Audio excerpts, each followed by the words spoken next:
My name is Sarah Smith, a 26-year-old full-time housewife. I've been married for 3 years, and we don't have a child yet. My husband's name is Aaron, a 30-year-old office worker.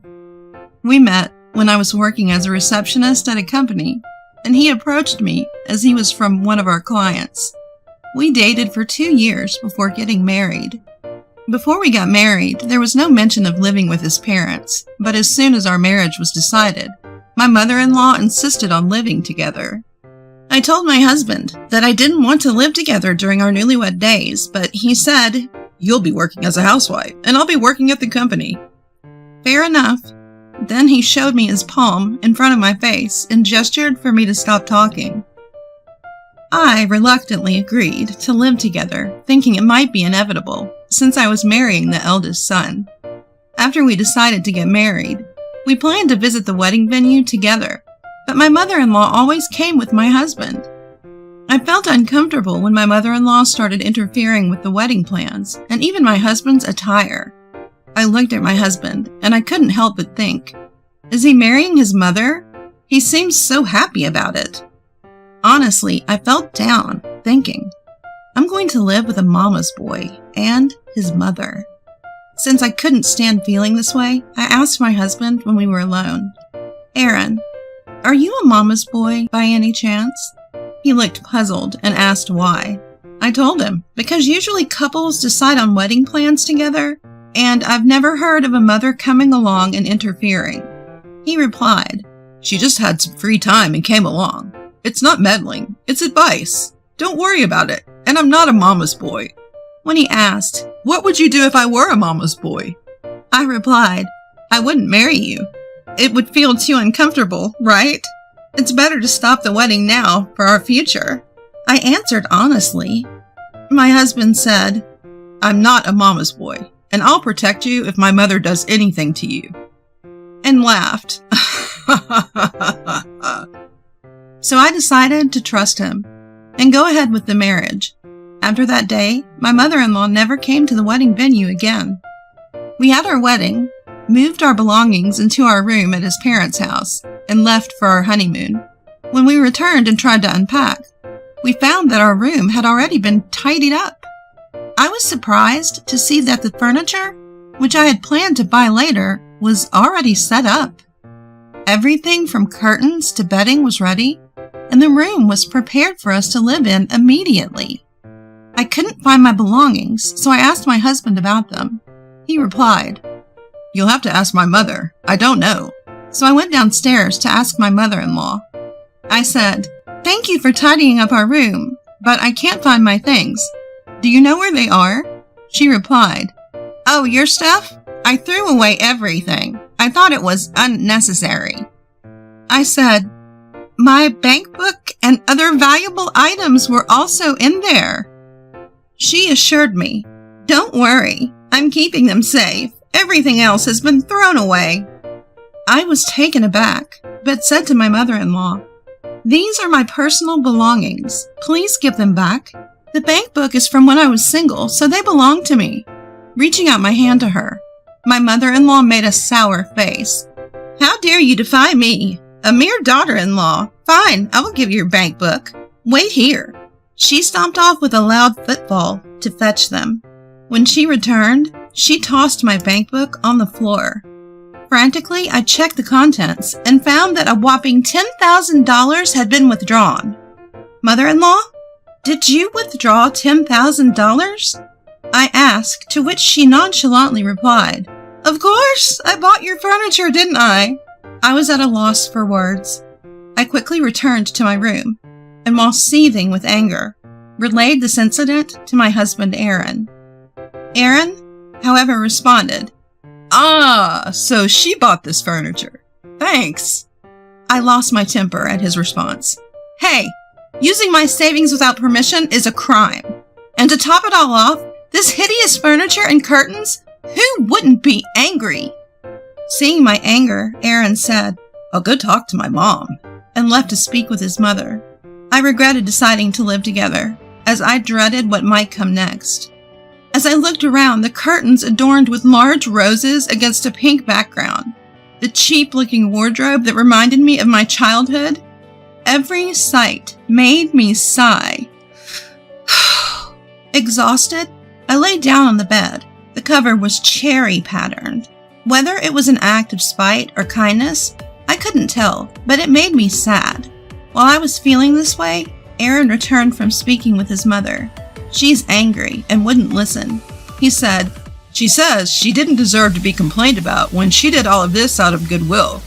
I asked him, aghast, "Don't you feel sad looking at this furniture? These curtains and the bed cover?" Aaron looked around the room, his face paling.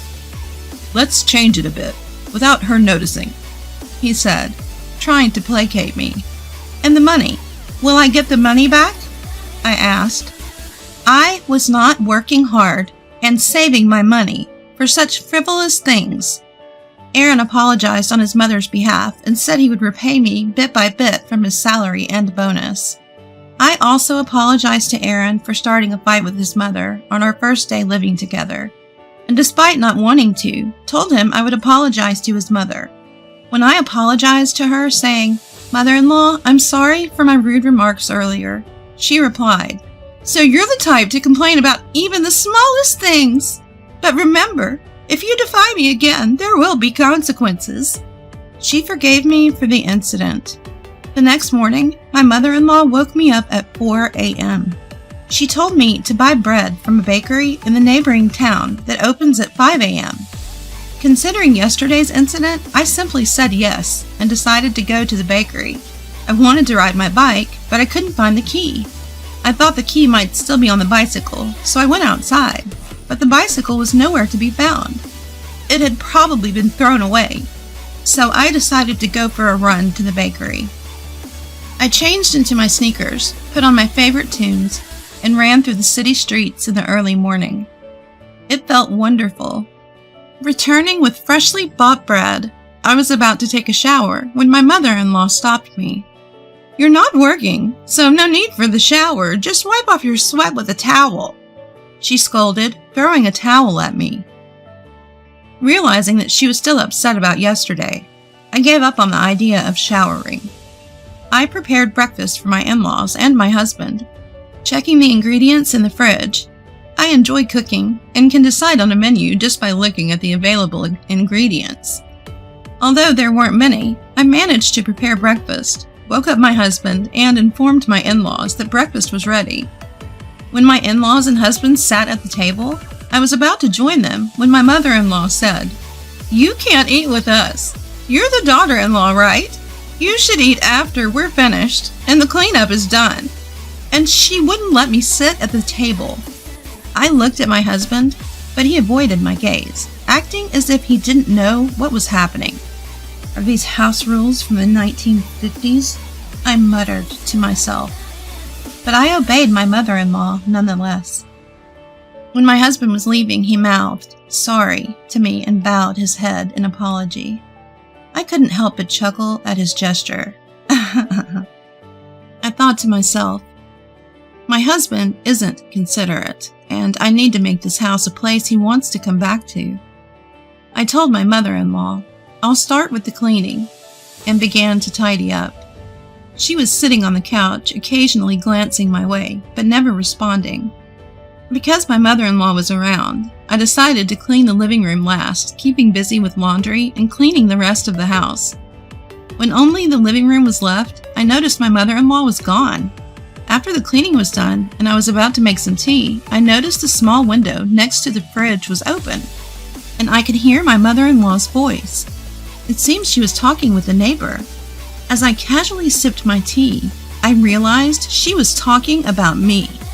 She was telling the neighbor that I had taken her bank book and she had no money to spend freely. Unable to hold back, I confronted my mother-in-law when she returned to the house. "Please, don't lie to the neighbors. When did I ever take your bank book?" I asked. Startled, she quickly closed the window and yelled, "Just do whatever you want," before storming off to her bedroom. Realizing that this could create an uncomfortable situation for my husband, caught between his mother and me, I decided to try and be more understanding towards my mother-in-law. but she continued to act as if I wasn't there. Even when I tried to engage her in conversation, she ignored me as if I were invisible. My father-in-law was also a non-entity, unable to oppose his domineering wife. He was the head of a veterinary clinic, a quiet man who started talking to me little by little. When the clinic was closed on a Wednesday, I had a chance to have a long chat with him. "You know, she's told me she's okay with getting a divorce," he confided. "But since you're still together, she can't be serious. Maybe she's testing your affection, huh? You're certainly loved, aren't you?" We shared a laugh, listening to each other's complaints. Behind the scenes, I felt like I had an ally. My only solace was my father-in-law. Thanks to him, I never vented my complaints or frustrations about my mother-in-law to my husband. It seemed my mother-in-law was complaining about me to my husband. Whenever my husband told me about what my mother-in-law was saying, I would respond with, "I'm sorry, I'll be careful," to put him at ease. No matter how much mother-in-law ignored me, I worked hard and didn't slack off in household chores. Despite this, she continued to treat me as if I was invisible. I was fortunate to have a good relationship with the neighbors. In the midst of all this, my husband's job became busy, and his business trips increased. When my husband was away on business, I dreaded the increased time I had to spend alone with my mother-in-law.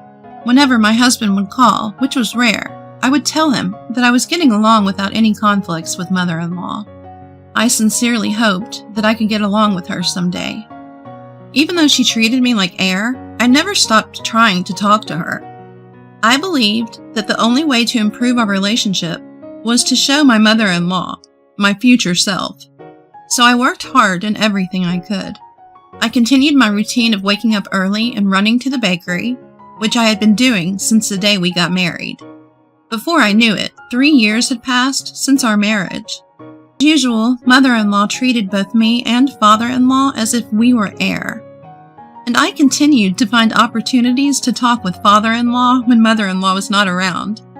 Then one day, father-in-law, unusually serious, told me, "Mother-in-law is going on a trip soon.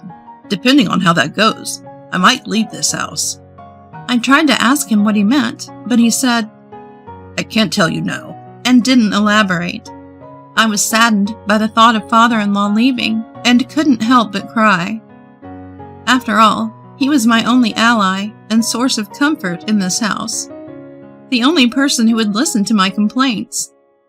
Looking into my eyes, father-in-law suggested, "Maybe you should consider leaving this house too, Sarah." I asked him what he meant, but all he said was, "I can't tell you yet." Despite my persistent inquiries, all he said was, "I'll tell you when the time comes. Please wait a little longer."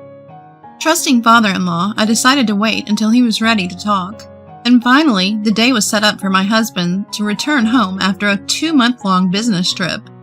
It had been a long business trip, but I was thrilled at the thought of finally being able to live together with my husband. The night before he was due to return, I received a call on the WhatsApp from him. I immediately picked up the phone.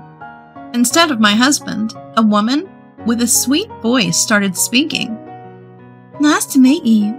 Are you Aaron's wife?" "If you mean my husband, then yes," I replied. "That's right. It's Aaron Smith. My name is Amy Adams. I'm Aaron's girlfriend. I'll give him back to you tomorrow." She giggled. "What kind of relationship do you have with him? Please tell me again." "I told you, I'm his girlfriend." She giggled again. "Do you mean you're his mistress?" "No, I'm his girlfriend, and we're planning to get married." Amy, sounding slightly irritated, came off as either drunk or immature. "I see. How did you meet?" "I'm a temp worker at Aaron's company." She laughed. Something about the way Amy kept giggling gave me the sense that she'd spill the beans if provoked. So I decided to push her buttons a bit. "Oh, my husband Aaron has been very kind to me. He says he won't have to go on business trips anymore. So I'm really looking forward to our life together." I giggled back. "No more business trips." Did Aaron tell you that? Yes, we were thinking about starting a family soon. We've been talking about it a lot. Oh, it's so embarrassing. I laughed. That's impossible. I'm already pregnant with his child. I was taken aback. Amy had just told me that she was pregnant with my husband's child. You know your mother-in-law doesn't even recognize you as her daughter-in-law, right? Why don't you just get a divorce? She chuckled. I was surprised that Amy mentioned mother-in-law, and that brought me back to my senses. Did my mother-in-law say that? Well. I laughed, not knowing how else to respond to the mention of my mother-in-law. Amy, perhaps feeling belittled, angrily replied, Have you ever gone on a trip with your mother-in-law? Because I have. The four of us had a great time. She then sent a picture over WhatsApp. In the picture were my husband and mother-in-law in summer dress, a woman who looked like Amy, and a man who appeared to be about the same age as my husband. I asked, Who's this man? And Amy giggled. Oh, I can't tell you that. It's a secret. Are you jealous that I'm close with Aaron and your mother-in-law? I thought to myself, these people are disgusting. Did you just run into them by chance on a trip? I'm not jealous at all. After all, we're married. Amy responded by sending dozens of pictures of her and my husband without a word. I quickly saved them all. Among them were several pictures of my mother-in-law cozying up with a man. All this doesn't really prove anything. There's no way my husband would betray me. Well, thank you for your time, I said, pretending to hang up the phone. Wait, I have proof. Just wait. I waited in silence.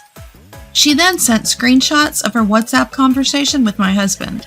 There were many of them, and I saved every single one. Then I said, thank you, and hung up the phone. As soon as I hung up, I burst into tears.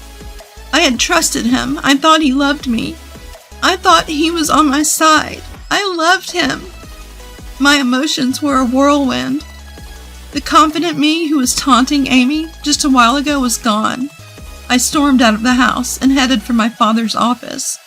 I threw open the door to my father's office and tearfully asked, Where's my dad? My dad seemed too busy to leave his work, so I waited alone in the waiting room crying. After a while, my dad took a break from his work and came to see me. I apologized to my dad for showing up out of the blue and told him everything. Dad said, You're like me.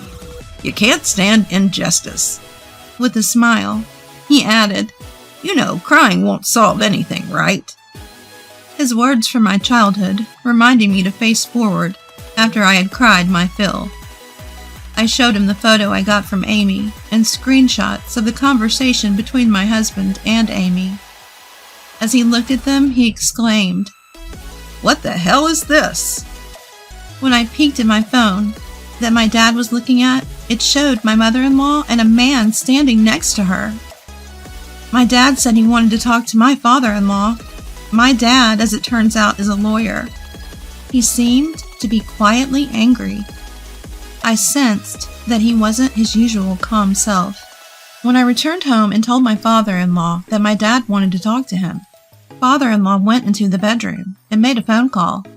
After the call, father-in-law told me, I'm going to meet your dad, Sarah. The next day, I greeted my husband, who had returned from a business trip, with an inscrutable face. My husband probably hadn't heard anything from Amy. He seemed completely unchanged. My mother-in-law returned a little later from her trip. I'm tired, but it was fun, she said, and gave me a souvenir from the same region as my husband. As usual, the three of them ate the meal I had prepared without me. As I quietly watched the scene, my husband spoke to me. Sarah, you seem different since I've been away. Kind of cooler, he said. My mother-in-law immediately chimed in. Maybe she's sulking because you were on your business trip and she wanted attention. And said it dismissively without even looking at me. Feeling like I might say something I'd regret, I I just nodded and smiled, my fists shaking with anger. My father-in-law made eye contact with me and told me to calm down. I nodded and took a deep breath to control my emotions. Just then, my mother-in-law started saying things that upset my calm. You and father-in-law have been living together just by you two for a while, haven't you? Something happened, didn't it? I can tell, don't hide it, tell me.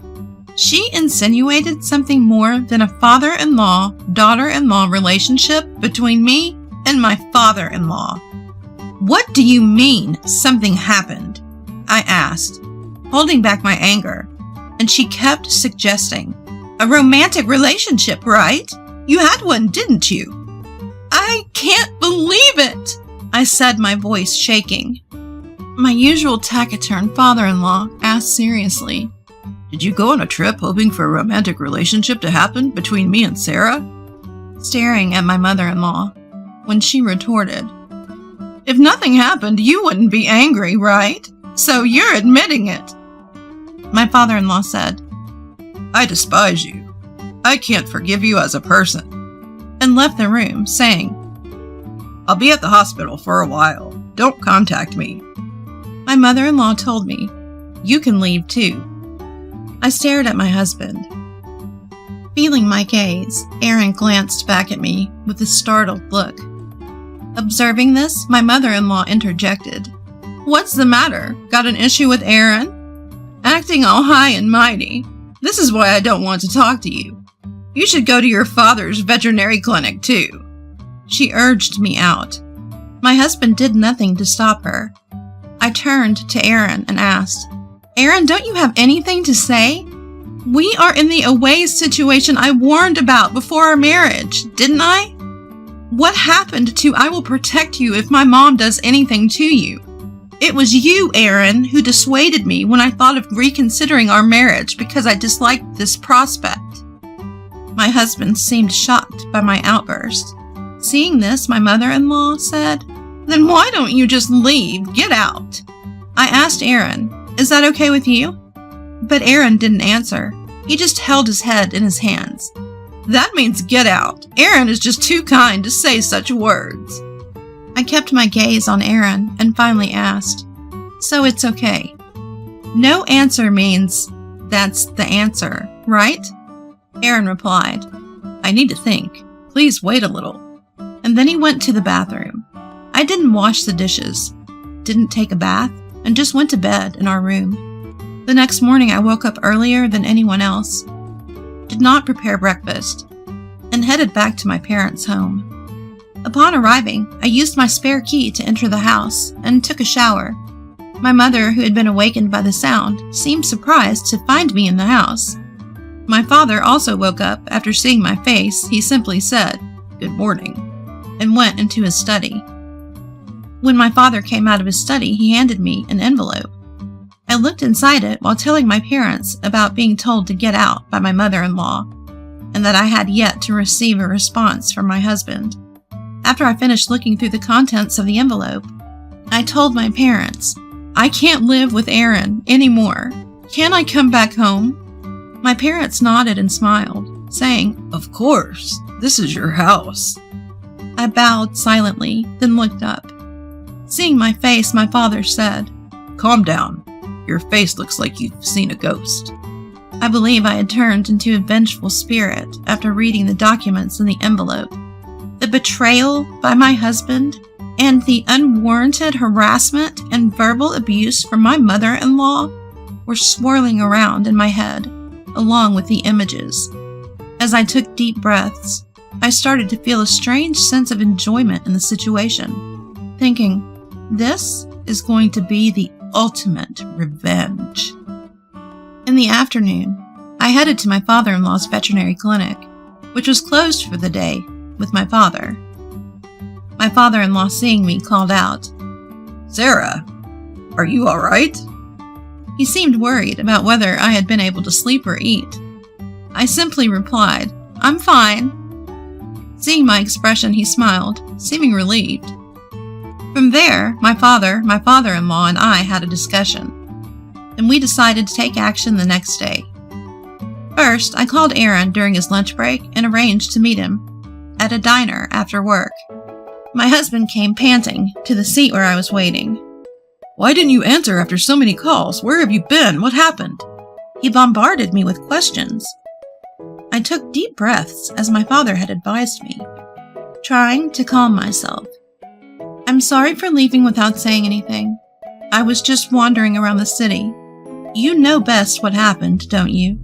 I said, playing the part of the brave woman with a smile, even though my eyes were teary. Today, I needed to act like a great actress when dealing with my husband. Pretending to hold back tears, I turned around and put eye drops in one eye. My husband, misunderstanding that I was crying for him, muttered, "I'm sorry." He must have thought a message had come from me since I left home.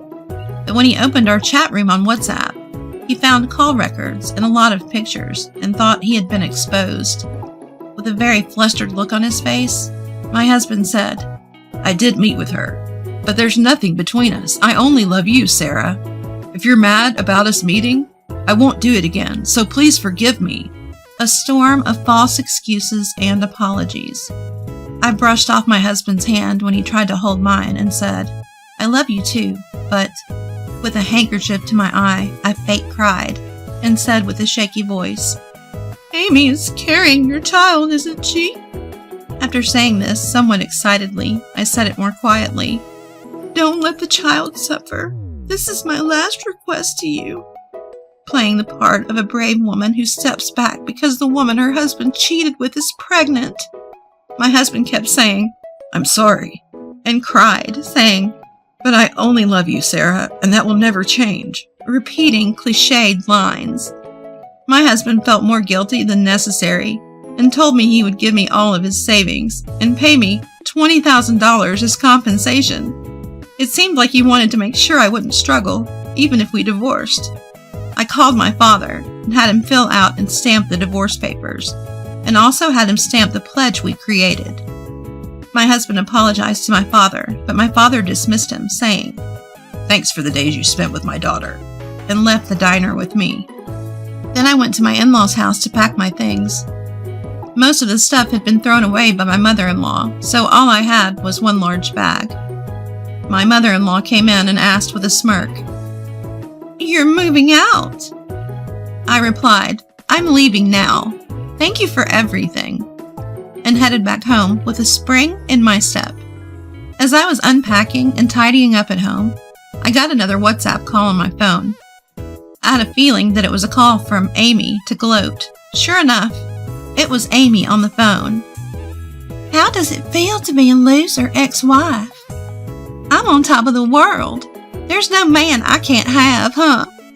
She began with her usual gloating. I calmly responded, "Good for you. Be happy." "You told him you loved him. Heartbroken? Huh?" I was hurt. "I think a letter will arrive for you later, so please take care of it," I said, and hung up. I was excited, thinking about what was to come. I couldn't wait to see the final stage of the scenario my father had thought up. A few days later, my ex-husband and a woman named Amy sent me alimony. Normally, that would have been the end of it, but for me, it wasn't over just yet. Months later, the time I had been waiting for finally arrived. I received a frantic call from my mother-in-law. "It's all your fault that the house is a mess. Come back and do something about it. And what's with this certified letter you're talking about?" Pretending to be unaware, I asked her, "Calm down and explain what is going on." She was in such a state of panic that it took her a while to calm down. "If you can't talk about it, I'm going to hang up. I'm just an outsider now," I said.